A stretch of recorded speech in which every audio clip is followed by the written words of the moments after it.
Morning, good afternoon, and good evening, whenever and wherever you are. And welcome back to the beta plan, playing Planescape Torment.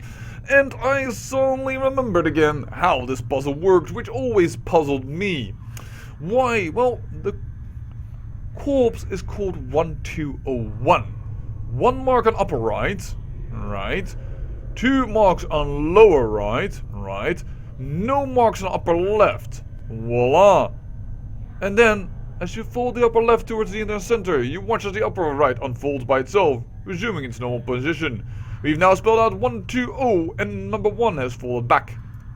Folded back inside, and voila, as you fold the upper right corner back into the center, the lower left corner mirrors the action. Until all the corners touch in the center.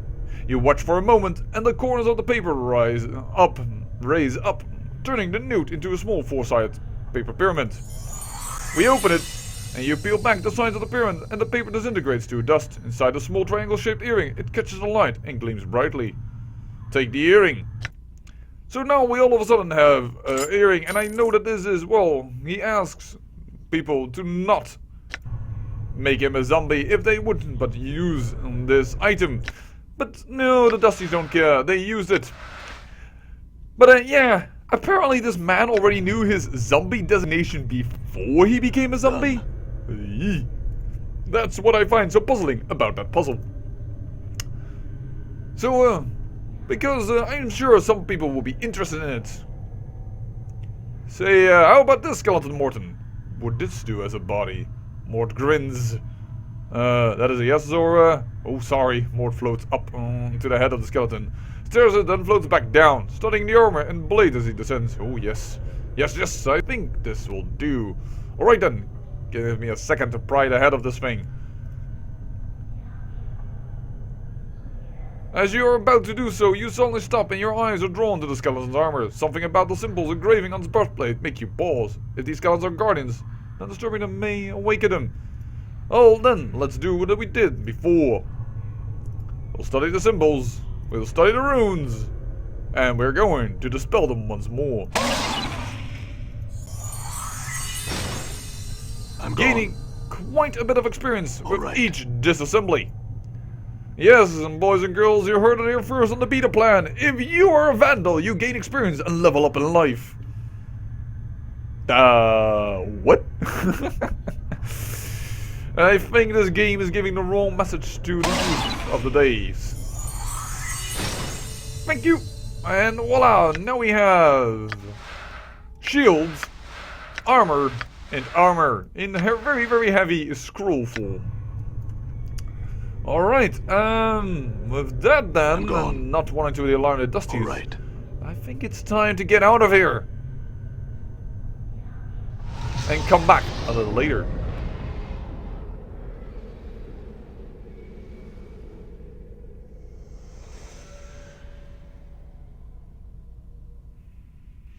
Those creatures always make me think that it looks like there are pregnant women standing around my corpse.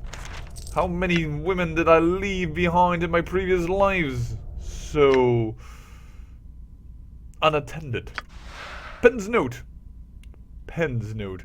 This note has been written with remarkable penmanship upon the finest parchment. Vaxus, if you are reading this, then you have undoubtedly failed in your task and have been forced to use the escape route I arranged. I told you that your little disguise idea was ridiculous. In any case, you'll need to lay low for a while. The dustmen may be deluded, but they are not fools. They will certainly seek retribution for our intrusion. I've left some coins. Use them to secure a hiding place in the hive, preferably in Rag Picker Square. The dustmen will be unwilling to look for you there. Once you have secured a new hiding place, I have a new mission for you. Find out where Ferret is getting those bodies he's delivering to the mortuary. It's apparently causing the dustmen a great deal of upset, and I wouldn't mind knowing myself. Reports are that the stone-faced dustman at the Gathering Dust Bar, Initiate Emmerich I think the fool's name is, has been sending out finders to try and mark Farrah's movement. See if you can find out how far along he is, and hindering his efforts until we know more about Farrah's activities. I don't want Emmerich finding out something before we do. Those anarchists, always interfering with the others. Alright. Well, time to get out of this place.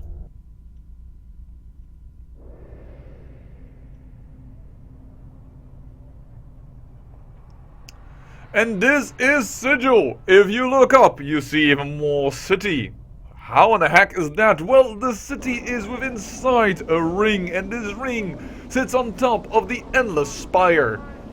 Yeah, don't think about that. Endless Spire sits on top. That doesn't really rhyme, but still, that is the fact. If you look up, you see other parts of Sigil. And we are now currently in Sigil. Alright. Outside of the mortuary, which is over here. Alright. I just want a little peek at the door. Voila.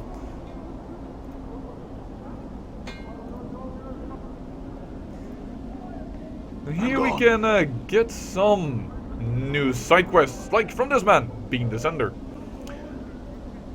Craddock, good sir. By the way, if you want to read all of it, go ahead. But if I would read everything, every sentence in this game, oof. But yeah, a feminine look around him, and he looks fine clothed, and he asks for Craddock. What? His hopeful expression dies as he studies your face. 1,000 apologies, sir, if I have given offense. He gives us 5 ball. I'm called Bean the Cinder, third child of Bean the Cinder. I am one of the many runners and employee of the House of Cinders. No apologies necessary, but what do you want? 1,000 apologies for troubling you with such a trivial matter, but I seek Craddock, an overseer in the hive. Could it be that you've heard of such a man? Because, alas, he eludes me. I'm sorry I haven't. Bean gives a deep sigh. I am bound to deliver a message to him, and as yet fortune has chosen not to favor me. I might be able to help him, and deliver your message for a price. Bean face lights up like a lantern. Of course, good sir. If you can find this Craddock and pass along the message, I shall pay you for your troubles. All right. What's the message? Bean recites the message almost like a mantra.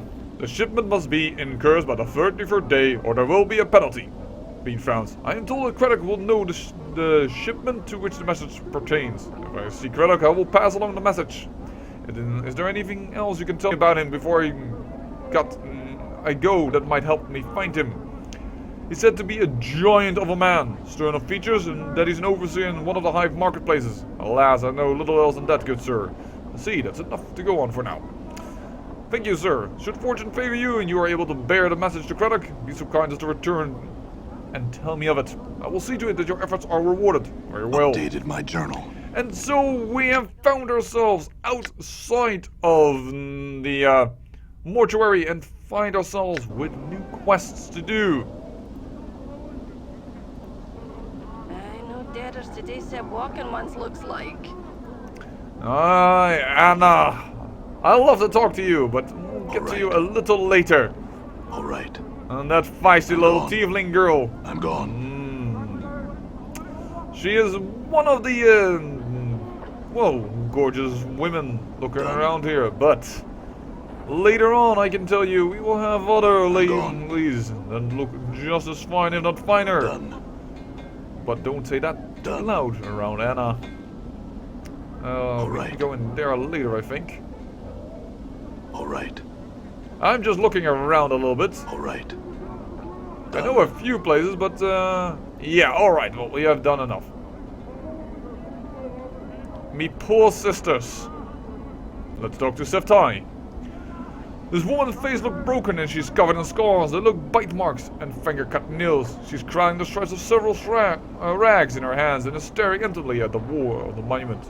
But the name's there. Greetings. Shh! Get you back. The woman's teeth peel back, displaying a row of black canines. What do you want of Seftai? What's the matter?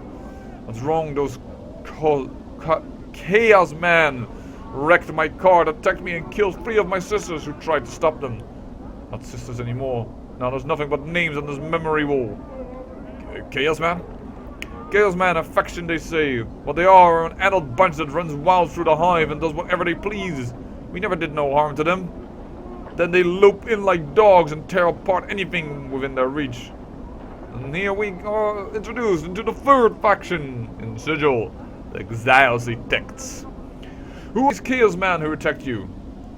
They're a hiver gang, a bunch of adult sods that call themselves the starving dogs barking or some such barmy nonsense. No, I wouldn't mind penning some man in a dead book for some coin. You get a copper, we'll talk terms.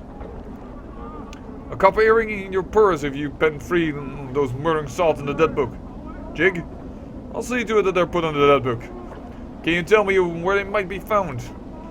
Go south the cave, spy a ward from here, and then walk around the block until you come to a place where the men run in circles, howling at the sick sky.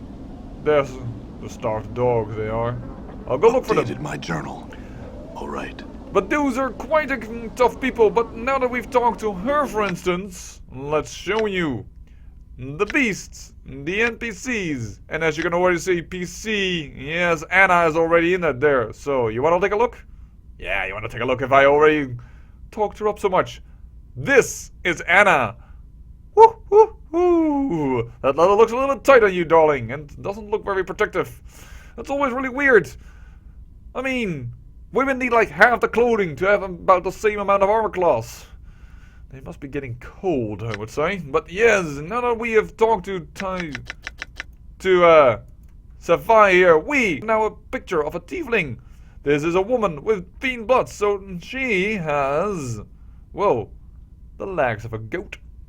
Whereas Anna, for instance, who's also a tiefling, as you may see, has a tail, but normal legs. They always have something fiendish about them, from little horns to tails to goat hoofs, or even perhaps some horns. Let's start to Quentin. Greetings. There's room, Cutter. No need to ask my leave to stand here. Actually, I want to know what this monolith was. It's a tombstone for the plains, he scoffs. Graveyards of names are scattered on that rock. Can only hope my name's the one that split the stone in twain. He points at the base of the monolith. Quentin, right there, hammered in just hard enough to send the damn thing crashing down. Tombstone for the plains? Aye, Quentin smiles ruefully. The dusty scratch the names of the dead on this monument here. He gestures around him, and of the walls of this place. Not a space above my reckoning, but no matter, they do their best. Can barely read half the names. What are you doing here? Reading the new arrivals. Try and find a new one every day. Try and remember if I knew him. Nothing more. Does one record names of all that have died on this monument? Aye. They scratched them on this rock, and scratched them on the walls of this place too. Quentin scowls. I don't know why they've taken the trouble to take accounting of the dead. The Dusties have more care for the living. The living? Aye, you know about the dozen mourners that come to this place? They aren't mourning the dead, see? They're mourning the living. You can barely get a word in them edgewise without asking to mourn some poor living burg for you. Why do they mourn the living? You got me there, Cutter. He shrugs. Might want to put the question to them. Seems to me the dead are thrice worth the pity of any poor sod living in this pit. He nods to the monument. Every name on there is blessed in my book, it is. Alright, well, he's more or less background information, but it's again about the dustman and, well, wanting you to achieve true death. No, we need you. Ingress! Can we talk to you? Oh, my dear lord, on a bigger screen, it's a lot harder to catch you, because normally you ran only like a short moment. Walking ones looks like. There we go, finally have Ingress, and Anna, don't try and steal the show. This is my show, the Beta Plan show. But yeah, normally she just ran like a little bit, but now she runs very far. Ingress. You see a haggard woman wrapped in rags. Her hair is disheveled and dirty, and her complexion is extremely dark. Burn covers her arms, and her right hand is fused a lump of flesh. Oh, it looks melted like wax exposed to a great heat. Updated my journal. What is it you want of me? The woman's act is thick, and you are having difficulty making out what she's saying. You want me to leave? Not leaving the city, so I'm not. I can't, I tried. It's not a city, it's a prison everywhere. And that may seem like a crazy woman, but that is actually a name for sigil. Doors everywhere, but never leading to where you want. A nickname for sigil is the cage. Everywhere? The worlds are there. There's worlds there. Her eyes gleam madly. Plains that be sinking sands, fields thirsty nettles be, sightless worlds where your limbs are given life and hate, cities of dust whose people are dust and whisper ash, the house without doors, the twilight lands, the singing winds, he starts to sob quietly. She seems all out of tears and shadows, the terrible shadows there be. And these are all types of worlds that you can visit when you play in this lovely, lovely setting. Where are these places? Where? Where are them places? She flings the lump of her right hand in an arc, gesturing at the cityscape. They're all here. Be doors, doors here to everywhere. Doors? You not knowing of this? She squints at you, and her teeth start chattering. Tell you I will. Beware every space you walk through or touch of this thrice cursed city. Doors, gates, arcs, windows, picture frames, the open mouth of a statue, the spaces between shelves. Beware any space on all sides. All these, they're doors to other places. And that is literally the truth in Sigil. If you walk through an archway and you by accident sing the wrong tune, whoops, you might be all of a sudden finding yourself in a completely different new environment. What do you mean? Every door has a key, it does, and with this key they show their true nature. An arc becomes a portal, a picture frame becomes a portal, a window becomes a portal, all eager to take you someplace else and steal you away. She raises the lump of her right hand, and sometimes what the other side takes part of you as a type. Oh, she lost her hand to another world, and remember that. What are these keys? The keys, they number as many as the doors of the city. Every door a key, every key a door. And thief starts chattering again, as if she is cold. And the key is anything. It may be an emotion, an iron nail held between the second and fifth finger, a thought 3 times, then thought once in reverse, or it may be a glass rose. And these are all keys that open these doors? My journal. Yes. Her teeth start chattering as she clenches her mouth closed and squints her eyes. Yes. Can't leave. How did you get my here? Journal. She seems to calm slightly, and her eyes take on a 1,000-league stare. Came from a place else from here, almost a life ago. Hummed a tune by a glade with 2 dead trees that fallen together. A brilliant door opened in the space between the crossed trees, showed me the city on the other side. I stepped through, ended here. And why can't you go back? Tried! She tries to sob again, but no tears come. Tried. All doors here lead to other places. She shudders and grips her melted right hand. Went through thrice 10 portals. Some by purpose, some by accident. None of them right. Can't find my way back. Well, there must be a portal that can take you back. Can't even leave here. The square, and there, the place of death behind the gate waits for me. She points at the mortuary behind the gate, then turns back to you, her face desperate. Can't go anywhere in the city. You can't go anywhere? What do you mean? Anything could be a door. An arc here. Any door here could be a portal. Don't know the key. Couldn't get us sent to another horrible place. Her teeth start clattering again. Got to stay away from those closed spaces. All could be doors. Could have a key on me, and not me knowing of it. Wait, you're afraid to go for any door or arc because it might be a portal? She nods, her teeth chattering. How long have you been afraid of this? She squints. Since the last time I walked through the last portal, to where me hand. She stops. Since me 10th turning. I'm in me 4th turning that now. Her teeth began chattering again. So when she was 10, she tried to get back, so she must have come here when she was 8 or, what, I don't know, 7, and now she's 40. Always afraid to walk for doorways. 30 years. You haven't walked for any door in 30 years? Her vision seems to clear slightly. She looks up at you, her teeth still chattering. If you got here, there must be a portal that can take you back. It's only a matter of finding it. She smiles. Her parts aren't chattering because she's cold. They're moving around inside her mouth, her gums twisting as the teeth shift about. They rise and recede as you watch, chattering as they rattle against each other. What the? She hisses at you. Only takes one portal you step through at accident to drive the fear into you. I went through thrice 10, lost me hand, burned me flesh, and lost me senses. She looks at her feet. No more. I'm sorry. If I can find some means to help you, I will. Updated my journal. Today said walking once Done. looks like. Yes, indeed, Anna. I am the debtor you're talking about. I'm but gone. first, this zombie, the post. So, this filthy-looking corpse is in a sad shape. Its shoulders are slumped and one of its legs is broken, causing it to lean to one side. Stains cover it from head to toe. Judging from the smell and the texture, the stains run from rotten fruit to mud and bird droppings. To add to the indignity, graffiti has been carved into its body and several notices have been nailed into the chest, back and head. I thought I was in bad shape. I reckon those nails hurt. The corpse makes no response. Well, examine the graffiti and notices. And here we can get a lot of information about the surrounding area and other side quests who I will pick up, like Office of Torment and Disease Control. Examine the corpse itself.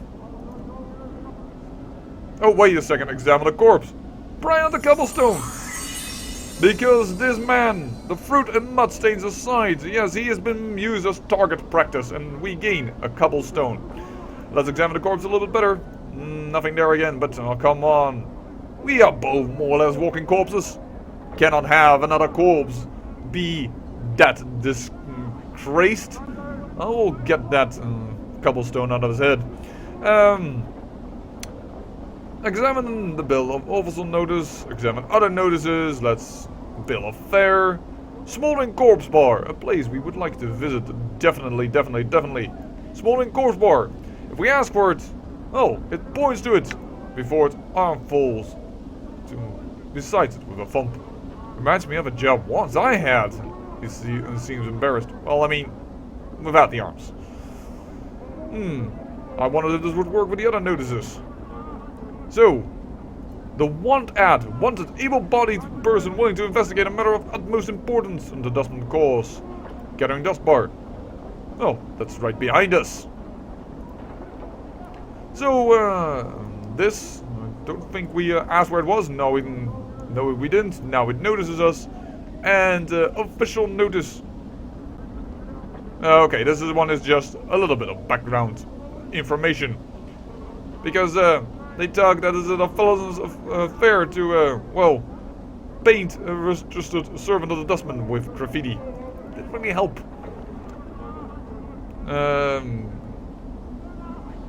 No, the graffiti isn't anything else special. I've never seen something so ugly I've not. Oh, come on, Anna, be a bit more friendly. Then again, some people, was sich nicht, das liebt sich, so say the Germans. And they tease more than they actually show what their true feelings are. Isn't that right, Anna? Hike off. You see a striking red-headed girl dressed in leather armor. Her right arm is covered with a series of interlocking plates that look as if they were taken from the skin of some creature, and a horned shoulder piece protects her left arm. Oddly enough, she has a tail. It's flicking back and forth as you watch. Hike off. Greetings. The girl ignores you. I'm looking for one named Ferret. Do you know where I can find him? I might say more if you sweeten the question, aye? She clinks her tongue and rubs two fingers together. Jink jink, aye? Jink jink? She means money. Oh. Aye, she glances at Morton and shrugs. What a skull set. Hard coin. Oh, well, if you know something, alright, but how much? How much is it to you, aye? She studies in you, then folds her arms. Come on, I haven't got all day. I haven't. How about 10? Is that enough? That lump of copper isn't enough to whet a fated appetite. And a fated is another faction within Sigil.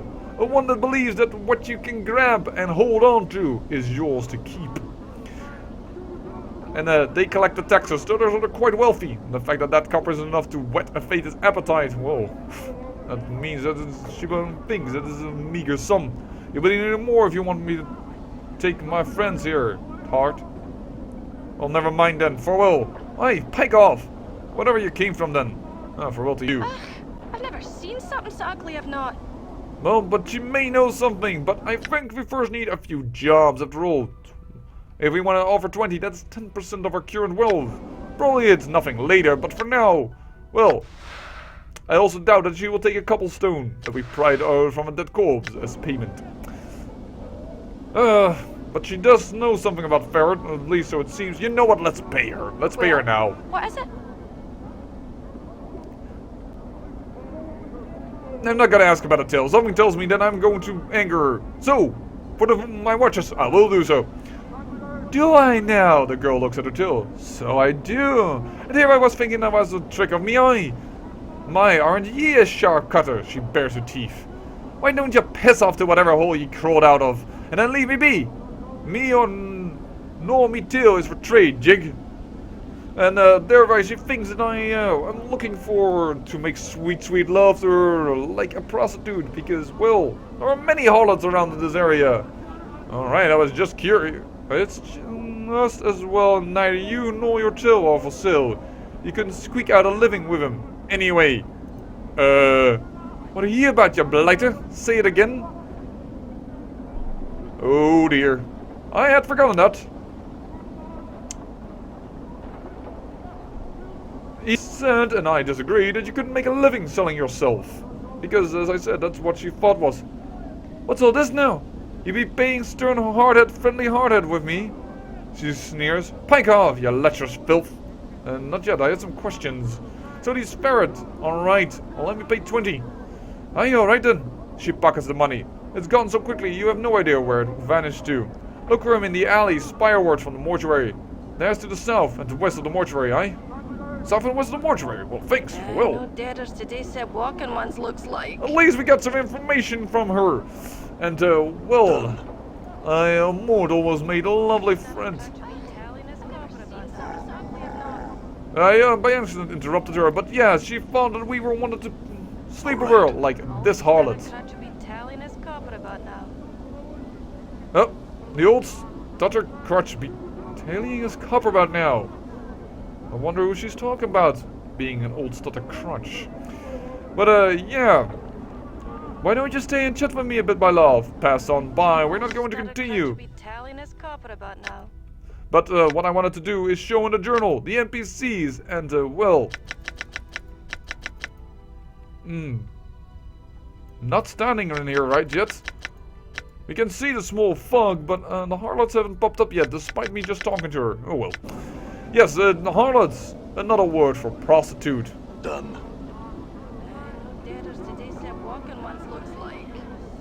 But the next time around, we are going to go into the Gathering Dust Bar, because, well, we've picked up a lot of possible side quests.